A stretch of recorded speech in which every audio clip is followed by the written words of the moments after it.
Got a couple of firearms oriented utility tools here. These are multi-tools that were designed to maintain the AR-15 series rifles.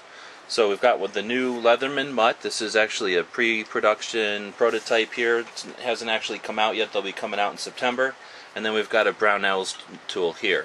Also have their sheets behind them because there's a couple extra tools in the sheets. So to begin with, let's just take a look at size here. Again, they're both really designed to maintain the AR-15, and they both have quite a few tools, but they're definitely quite different from each other. They're really not too different in size. For the most part, this one looks a little bit longer in the handles of the pliers, but because of the hammer and tools down here, of course the MUT ends up being a little bit longer in the long run. The MUT has a clip, so if it's not used with the sheath, it still has some options. It also has this little clip with a retaining latch, so it really has a couple of fairly secure ways. Of course, there's also lots of holes with all the skeletonization, so you could attach a lanyard in multiple places too. As far as the Brownells, I haven't opened it up to find a lanyard loop, but I don't see anything like that on it, and I suspect that it's really designed to live in its sheath. So a little bit different options for those. The Leatherman is made out of it's all metal. As far as I can tell, there's maybe one or two, couple of different trim pieces and areas that are plastic, but for the most part it's all metal. And the Brownell's is all metal, and then I think these are G10 scales. It says Brownell's. I think that might be a sticker. No, it's aluminum. So it's got an aluminum panel there that says Brownell's, and this one has sort of painted on Leatherman MUT. Of course, may be different on the real production model. Again, size-wise, they're not a heck of a lot different, but the Leatherman MUT is a bit longer. Let's open up the Brownell's. It's fairly stiff, and I'm suspecting it's designed to be that way because it sort of locks into place when it's open. So I suspect that there might be under some sort of a tension, and releases or opens when it's locked open like that. So once it's open, it's definitely locked. You have to apply quite a bit of pressure before they start to open on you. With the Leatherman, however, you can hold it and just flip it right open, no problem. So I would definitely say that the MUT wins out as far as one-hand use, one-hand opening. As far as closing, again, I'd say they take about fair to moderate pressure before they start to break and close on you. And this one, again, about a little bit less, but I wouldn't say that these are going to just close on you for no reason. Both of them have tools that are available on the outside. In this configuration, before it's opened as pliers. On the MUT, you've got a blade, a saw, a punch, a build-up scraper, and then a driver. On the Brownells, though, I should say you've got a hammer and a cutter there too. On the Brownells, you've got pretty much all your tools available to you. So that's a wrench, and then you've got sort of a... Okay, I have no idea what that is. I guess that's their scraper. Then you've got a file, which is nice. You've got an aggressive side and a fine side. And then you've got a blade, and it's sort of a Tonto sheep's foot there, and it seems pretty sharp. Let me gouge this finger in. Oh no, wait. Seems pretty sharp. 440s. Okay, that's okay, I guess. And then this is the liner lock for the blade. The blade does have a thumb stud, so it can be opened, I think, with the left hand here. It's definitely stiff there. Maybe it's just new, but man, that was stiff. I couldn't get it past about halfway. And then you've got the liner lock, which is definitely stiff. Which you push out of the way, and boy, that blade is stiff too. So I'm going to use the table to get it started, and that is super stiff. And then I guess we can adjust it here. On the other side, though, you've got a stock tool, and you may think, when's the last time I needed a stock tool? But we actually ended up needing it once when we were out at a class.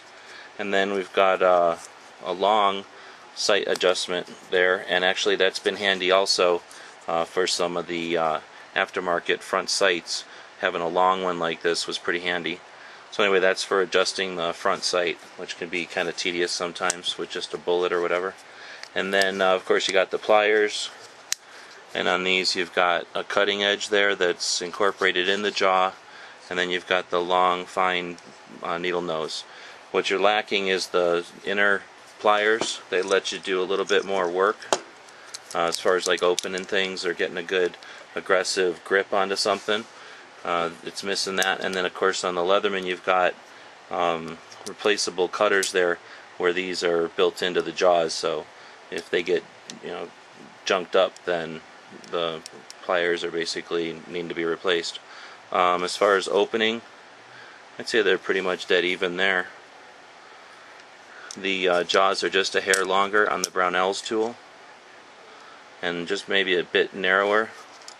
I would think that you could use these to remove a splinter, but honestly with so many specific tools to the AR, I don't think I would consider carrying this around on a hike or anything. Something like this I think I probably would consider to carry around on a hike, just because there are some tools for the AR, but there's quite a few tools that I could use in other ways too. Let's dig into the sheaths real quick. On the Brownells we've got bits for the driver, and then the pocket for the tool, and the driver is in the front sight tool. So down inside of there it turns into the Hex Driver. So these are the bits for that in sort of a soft rubber holder, and you've got flat, a couple of hex, a couple of torque, and then like I say, a couple of hex, and then a Phillips, and they fit into this sort of floppy large front pocket. In other words, they don't retain real well. If you were to put this, it does have 2 molly rows and 1 column. If you were to put this on some sort of a vest or something, you may potentially lose this. There is some elastic on the sides, so that once you've taken your tool, folded it up, stowed it, the elastic doesn't really even move to hold it in. So it's there, but I'm not sure it does too much. It's a little short. For example, that Sharpie here, is not going to really fit there real well. So it could potentially hold something for you. There's really no other pockets. It's just the main pocket in this one. It seems a little cheap. I suppose if we looked inside here and read what this says, we know what it's going to say. Made in China. So now you've got some Velcro here, and then there's a little coin purse here that he has an aim point tool in for adjusting the aim point type of optic, but you could put some other type of tool. You could perhaps put those tools in here, but again, it's got some molly on the back for tying it on. Actually, I'm sorry, it just has 1 and 1. It is a little bit shorter, of course. It's in black. These are in tan, but otherwise, I think 2 tools. I think this one probably be a little more appropriate for the range. This one again might be a little bit overkill, but if you're a big guy and you don't care about carrying a little extra weight, you like having a little flair to your multi-tool, I think this is you could get worse. It looks like since so much of this is replaceable, you could probably remove some of it that you didn't use, but I don't think I'd do that. It's got a lot of tools that seem useful. So that's the 2 multi-tools designed for the AR platform.